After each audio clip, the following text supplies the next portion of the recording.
తెల్లవార్లు 2 రోజుల పాటు మా ఇల్లు సీలేసి పోలీస్ అధికారులు అందరూ మా ఇంటి దగ్గరే పడుకుని ఈ రకంగా చుట్టుపక్కల వాళ్ళందరిలో కూడా పలకరించడానికి భయపడేటువంటి ఒక భయానక వాతావరణాన్ని క్రియేట్ చేశారు.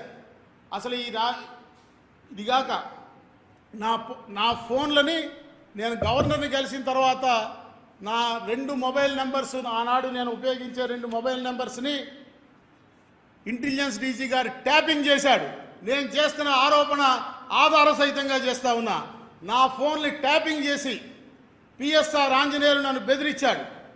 నేను ఆనాడు గవర్నర్ని కలిసిన తర్వాత ప్రభుత్వం నా మీద దాడి చేస్తూ ఉంటే ప్రధాన ప్రతిపక్ష నాయకుడైనటువంటి గౌరవనీయులు నారా చంద్రబాబు నాయుడు గారిని, ఆనాడు ఈ రాష్ట్రంలో ప్రతిపక్ష పార్టీగా ఉన్నటువంటి పవన్ కళ్యాణ్, జనసేన అధినేత పవన్ కళ్యాణ్ గారిని కలిసి ఈ రకంగా ఉద్యోగస్తులు వేధిస్తున్నారనే విషయాన్ని చెప్పడానికి వారి అపాయింట్మెంట్ కోసం ఫోన్ చేశానని, నా ఫోన్ ట్యాపింగ్ చేయబట్టే కదా వారికి తెలిసింది.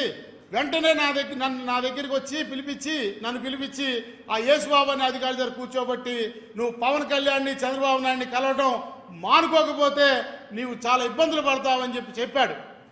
ఇది ఆ ఇంటెలిజెన్స్ డీజీ ఆఫీసులో నేను డేట్లతో సహా చెప్తా.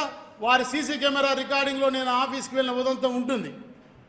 ఆఖరికి జూన్ 1వ ఇంకా నేను వినకపోతే జూన్ 1వ తారీఖు నాడు రాత్రి 7 గంటలప్పుడు ఇక్కడ మా అసోసియేషన్ ఆఫీస్కి కింద నా రూమ్లో నేను ఉండగా ఒక అధికారిని పంపించి నన్ను వీడియో కాల్ ఫోన్ మాట్లాడమన్నాడు. ఆనాడు ఇప్పుడు నా ఫోన్లు వాళ్ళు ఏదైతే పట్టుకుపోయారో 7780729097 అనే నా మొబైల్ నెంబర్తో వారికి వీడియో కాల్ మాట్లాడిచ్చారు. ఆ వీడియో కాల్ మాట్లాడినప్పుడు నువ్వు రేపు ఉదయం 8:30లోగా సజ్జల రామకృష్ణారెడ్డి దగ్గరికి వచ్చి క్షమాపణ కోరి నువ్వు కోర్టులో వేసిన కేసులని నువ్వు విత్డ్రా చేసుకోకపోతే 8:30 తర్వాత యు ఆర్ నో మోర్, భగవంతుడు కూడా నిన్ను కాపాడాడనే పదాలు వాడాడు.